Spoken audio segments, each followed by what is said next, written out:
والصلاة والسلام على رسوله الكريم وعلى آله وأصحابه أجمعين وعلى كل من تبعهم بإحسان إلى يوم الدين. اللهم صل على سيدنا مولانا محمد وعلى آل سيدنا محمد كما صليت على إبراهيم وعلى آل إبراهيم إنك حميد مجيد.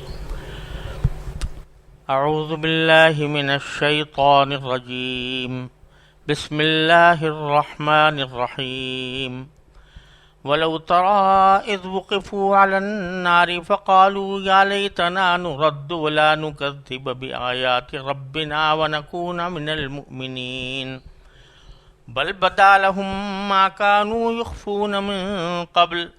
ولو ردوا لعادوا لما نهوا عنه وإنهم لكاذبون.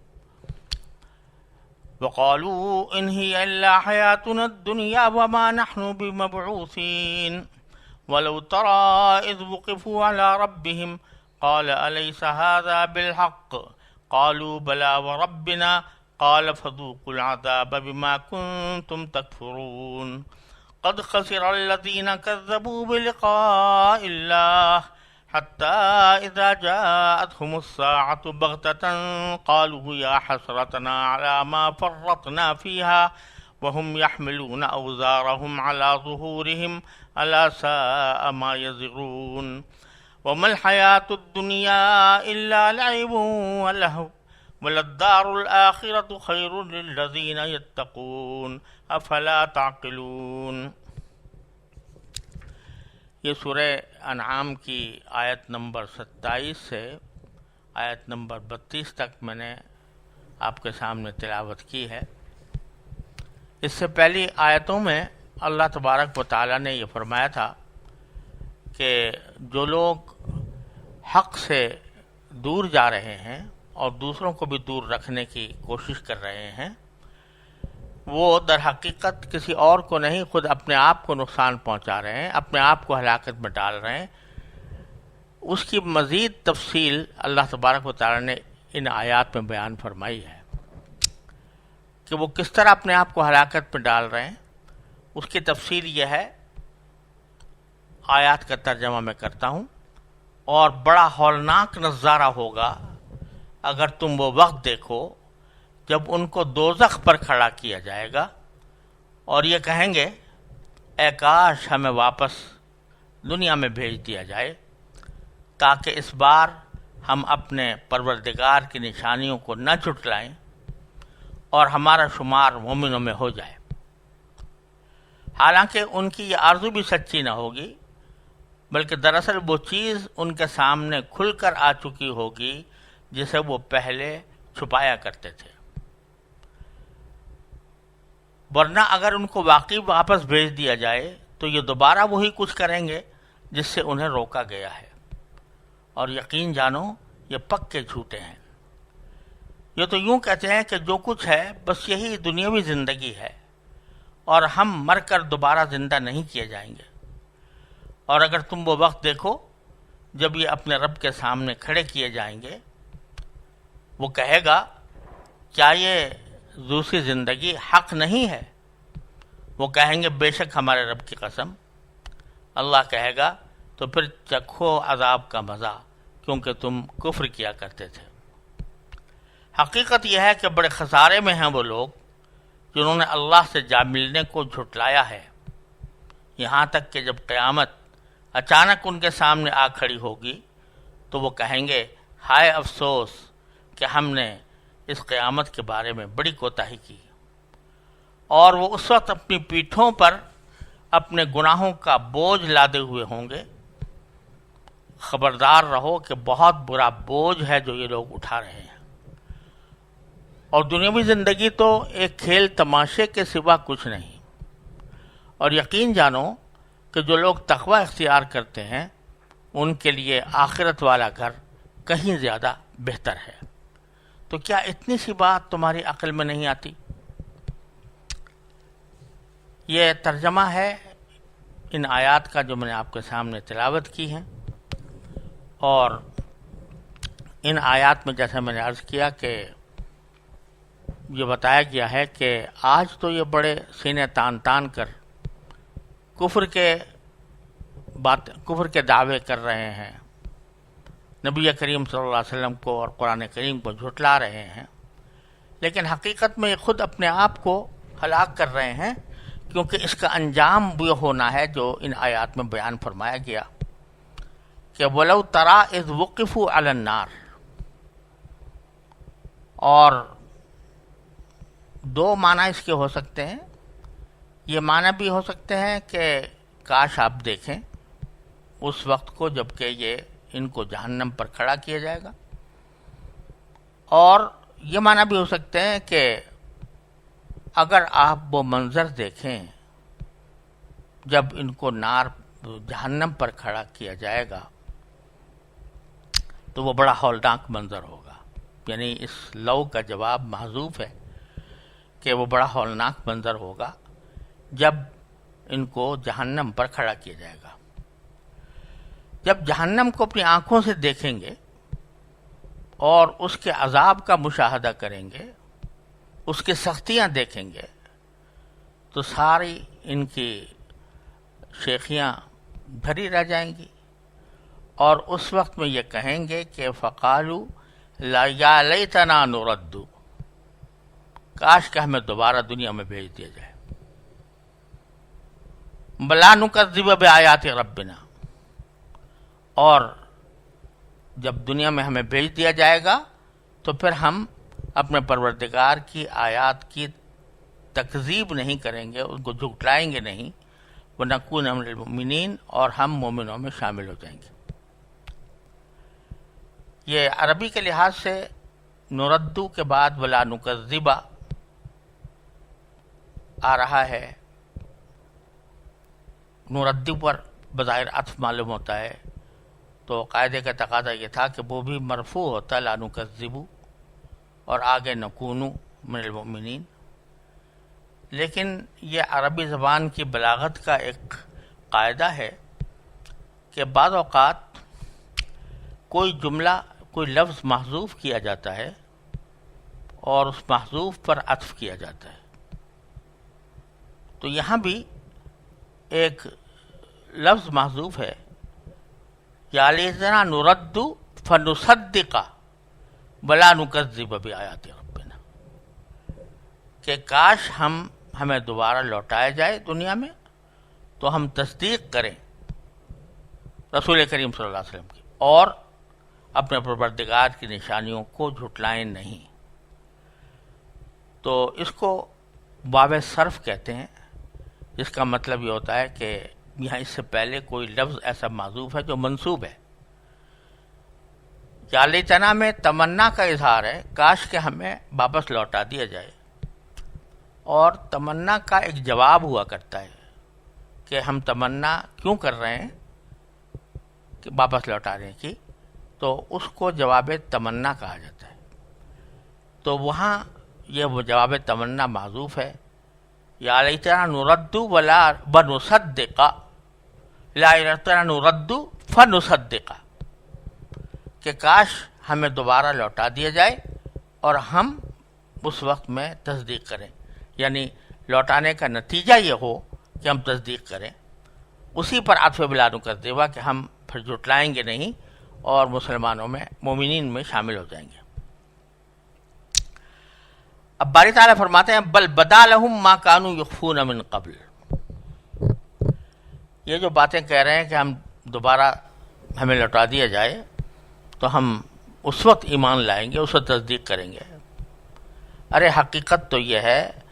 کہ پہلے بھی یہ لوگ دنیا کے اندر بھی یہ بات جانتے تھے کہ رسول کریم صلی اللہ علیہ وسلم معاذ اللہ جھوٹ نہیں بول رہے ہیں، اور ان کے دلوں میں یقین تھا کہ رسول کریم صلی اللہ علیہ وسلم جو کچھ فرما رہے ہیں وہ درست ہے، اسی لیے قرآن کریم میں فرمایا وَجَحَدُوا بِهَا وَاسْتَيْقَنَتْهَا أَنفُسُهُم، کہ انہوں نے قرآن کریم کی آیات کا انکار کیا حالانکہ ان کے دل مان رہے تھے اس کو، تو وہاں پر تو انہوں نے اپنے ایمان کو چھپایا ہوا تھا، یعنی اپنے تصدیق کو چھپایا ہوا تھا، جان رہے تھے مان نہیں رہے تھے، لیکن یہاں پہنچنے کے بعد جو چیزیں انہوں نے چھپائی ہوئی تھیں وہ ان کے اوپر ظاہر ہو جائیں گی. پہلے وہ دل میں سمجھتے تھے کہ یہ ہونے والا ہے، اور لیکن زبان سے نہیں کہتے تھے، ایمان نہیں لاتے تھے، لیکن اب وہ چیزیں صاف صاف ظاہر ہو جائیں گی. بل بدا لہم ما کانوا یخفون من قبل،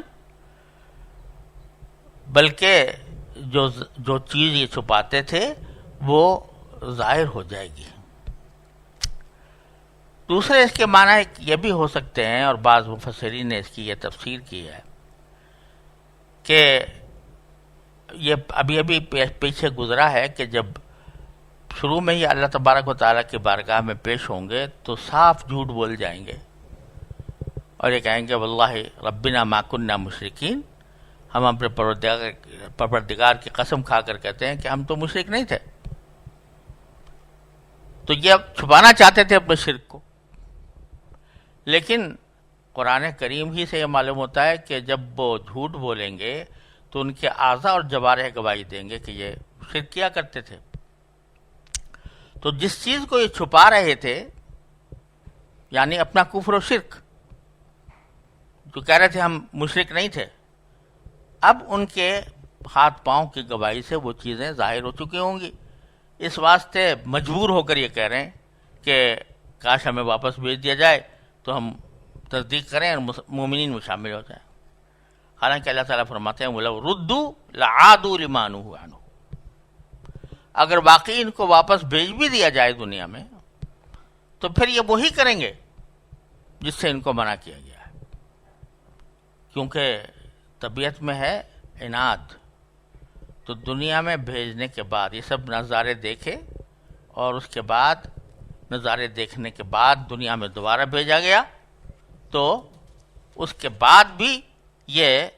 انکار کر دیں گے اور کہیں گے کہ ہم نہیں مانتے. اب سوال یہ پیدا ہوتا ہے کہ جب دنیا میں واپس جائیں گے، سب کچھ دیکھ کر، جہنم دیکھ لی، اس کا عذاب دیکھ لیا، اللہ تعالیٰ کے سامنے پیش ہو گئے، تو پھر اگر دوبارہ جائیں گے تو کس وجہ سے پھر یہ دنیا میں بھیج دینے کے بعد یہ پھر بھی انکار کریں گے؟ تو میرے والد ماجد حضرت مولانا مفتی محمد شفیع صاحب رحمۃ اللہ علیہ نے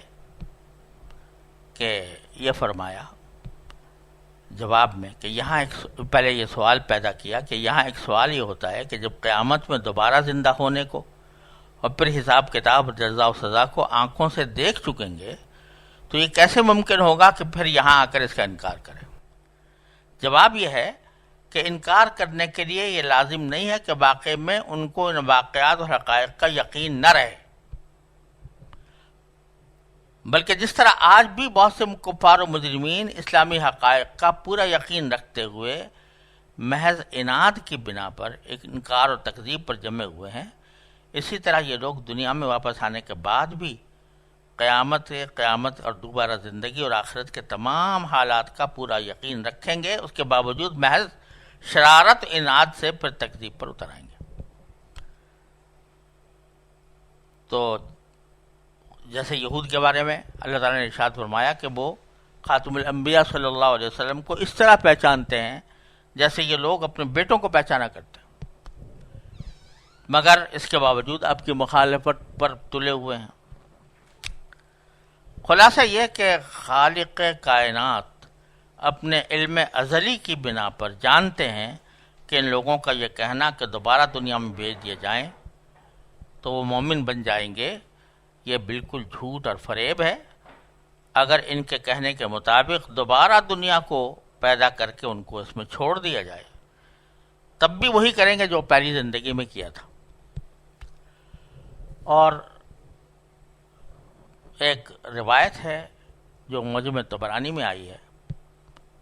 اس میں نبی کریم صلی اللہ علیہ وسلم سے یہ بات منقول ہے کہ حساب کتاب کے وقت اللہ تعالیٰ حضرت آدم علیہ السلام کو میزان عدل کے پاس کھڑا کر کے فرمائیں گے کہ اپنی اولاد کے اعمال کا خود معائنہ کریں، اور جس شخص کے اعمال صالحہ اس کے گناہوں سے ایک ذرہ بھی بڑھ جائیں تو اس کو آپ جنت میں پہنچا سکتے ہیں.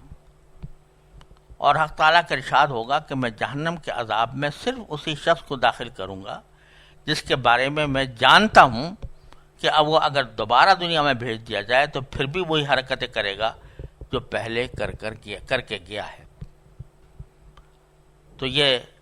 اس سے یہ بات معلوم ہوتی ہے کہ اللہ تعالیٰ اپنے علم ازلی سے جس کے بارے میں سمجھیں گے اس کے بارے میں یہ فرما رہے ہیں کہ لو ردوا لعادوا لما نہوا عنہ وانہم لکاذبون، اور یہ جھوٹے ہیں، یعنی جو کہہ رہے ہیں کہ دوبارہ ہم جا کر ایمان لے آئیں گے، یہ در حقیقت جھوٹ بول رہے ہیں، ان کا کوئی ارادہ نہیں ہے، وہاں جا کے کوئی ارادہ نہیں ہوگا، اور یہ پھر اسی عناد کی کارروائیوں میں مصروف رہیں گے۔ وقالوا ان هي الا حیاتنا الدنیا وما نحن بمبعوثین،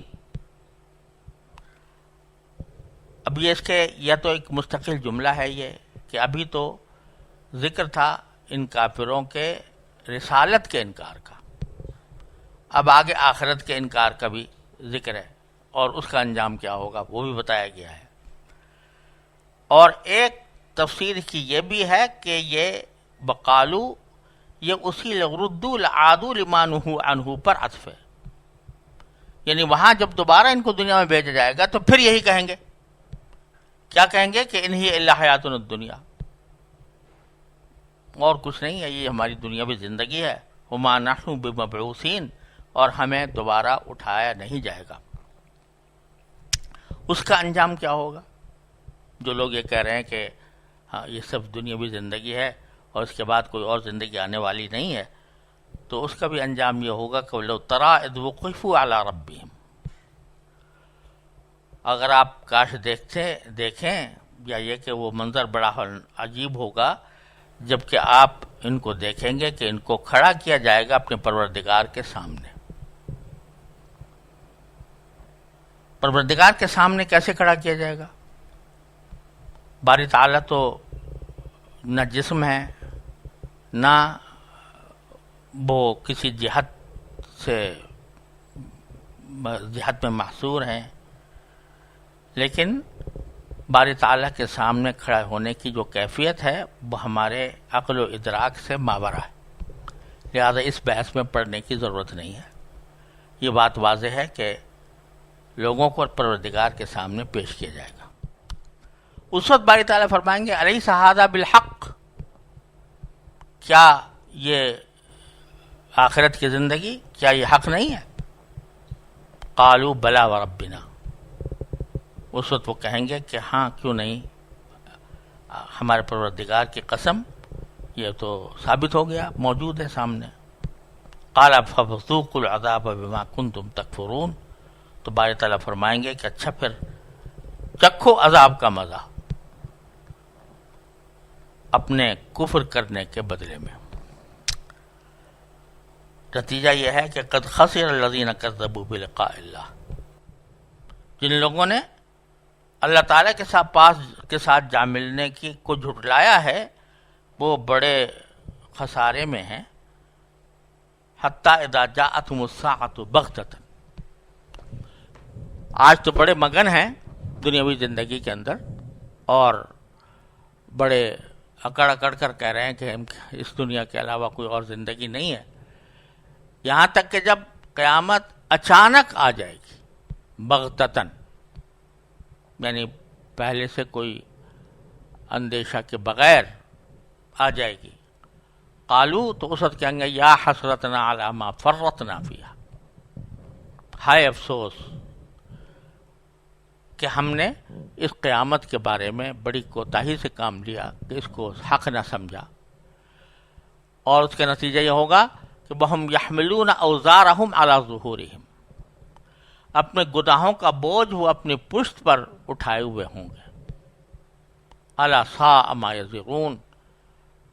یاد رکھو کہ جو بوجھ وہ اٹھائیں گے وہ بہت برا بوجھ ہے، کیونکہ اس بوجھ کا انجام دوزخ ہے، جہنم کا عذاب ہے جو انتہائی سخت ہے، اس لیے وہ ان کے حق میں بہت برا۔ پھر ایک جملہ اللہ جل جلالہ نے ایسا فرما دیا کہ جو کافروں کے لیے بھی ہے اور ہم مسلمانوں کے لیے بھی، کہ وَمَا الْحَيَاةُ الدُّنْيَا إِلَّا لَعِبٌ وَلَهْوٌ، اور یہ دنیاوی زندگی کوئی تو ایک کھیل تماشے کے سوا کچھ نہیں. وَلَلدَّارُ الْآخِرَةُ خَيْرٌ لِلَّذِينَ يَتَّقُونَ، اور آخرت کی زندگی، آخرت کا گھر وہ بہتر ہے ان لوگوں کے لیے جو تقوی اختیار کرتے ہیں. اب یہ جو فرمایا کہ دنیاوی زندگی کھیل کود کے سوا، کھیل تماشے کے سوا کچھ بھی نہیں، سوال پیدا ہوتا ہے کہ اس میں ہمیں یہ بھی کہا گیا ہے کہ بھئی تم روزی کماؤ، حلال طریقے سے کماؤ، اس کے لیے احکام بھی دیے گئے ہیں، اور انسان وہ عمل بھی کرتا ہے، اسی طرح عبادت بھی کرتا ہے، اللہ تعالیٰ کا ذکر بھی کرتا ہے.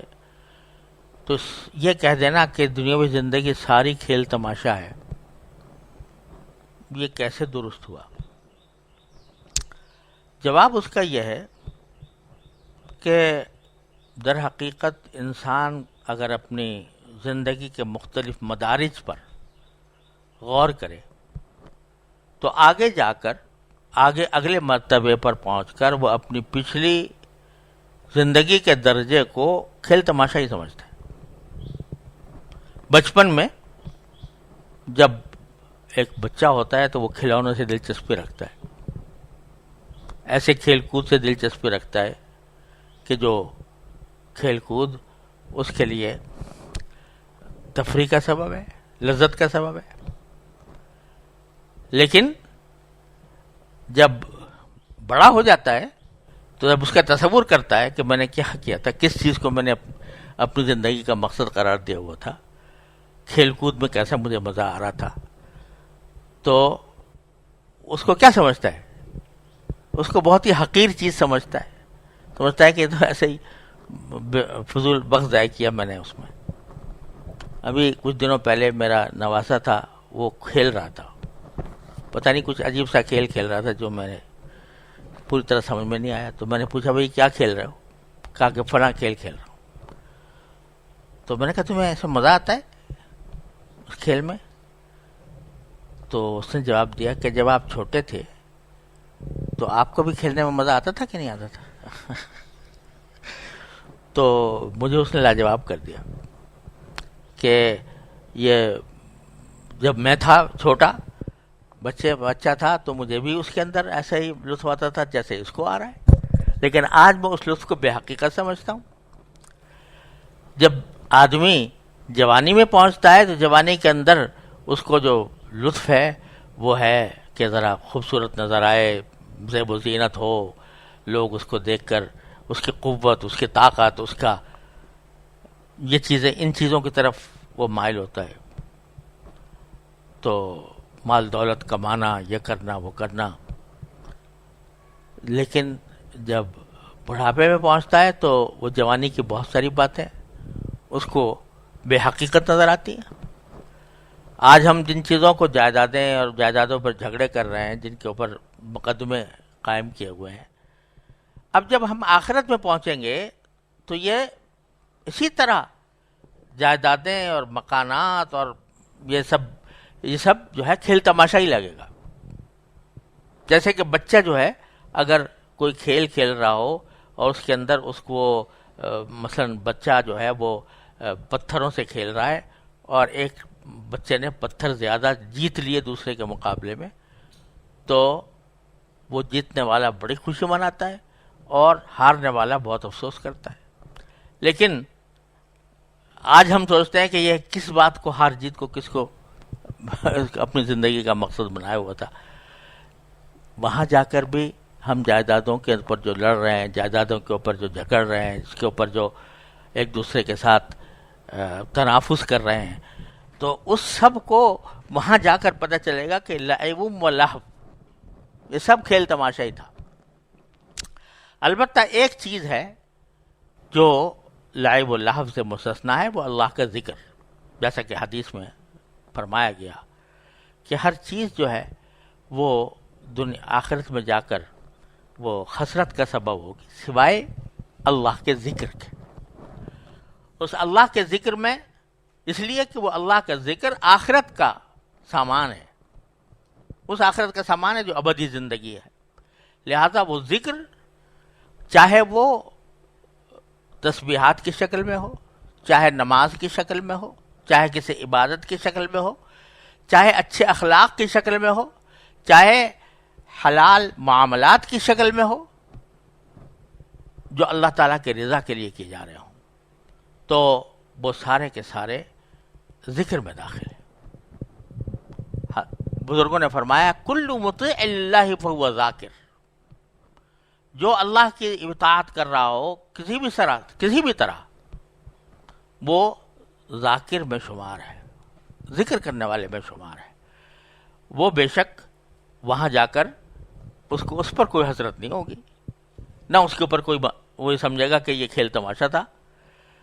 تو حیات دنیا سے مراد یہ ہے کہ وہ دنیاوی زندگی جو اللہ کے ذکر سے خالی ہو. اللہ کے ذکر میں تمام احکام شریعت آ جاتے ہیں. احکام شریعت پر عمل کرنے والا ذاکر ہے، چاہے زبان سے ذکر نہ کر رہا ہو. تو وہ بے شک ایسی چیز ہوگی کہ جو اللہ تعالیٰ جو آخرت میں جا کر کسی حسرت کا سبب نہیں بنے گی. لیکن یہ جو مال جائیداد ہے یہ سارا کا سارا جا کر وہاں پتہ چلے گا کہ لعب و لہو، یہ در حقیقت کھیل تماشا تھا اور اس کی حقیقت کچھ بھی نہیں تھی.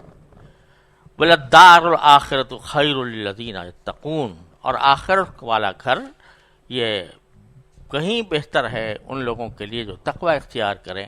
افلا تعقلون،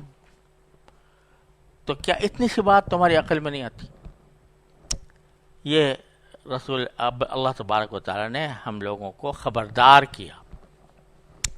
کہ ایک حقیقت تمہارے سامنے بیان کی جا رہی ہے اس دنیا کی زندگی کی، تو اس کو اس کے درجے میں سمجھو، دنیا کی زندگی کو جو اس کی حقیقت ہے. اللہ تعالیٰ ہم سب کو اس کی توفیق عطا فرمائے. وآخر دعوانا الحمدللہ.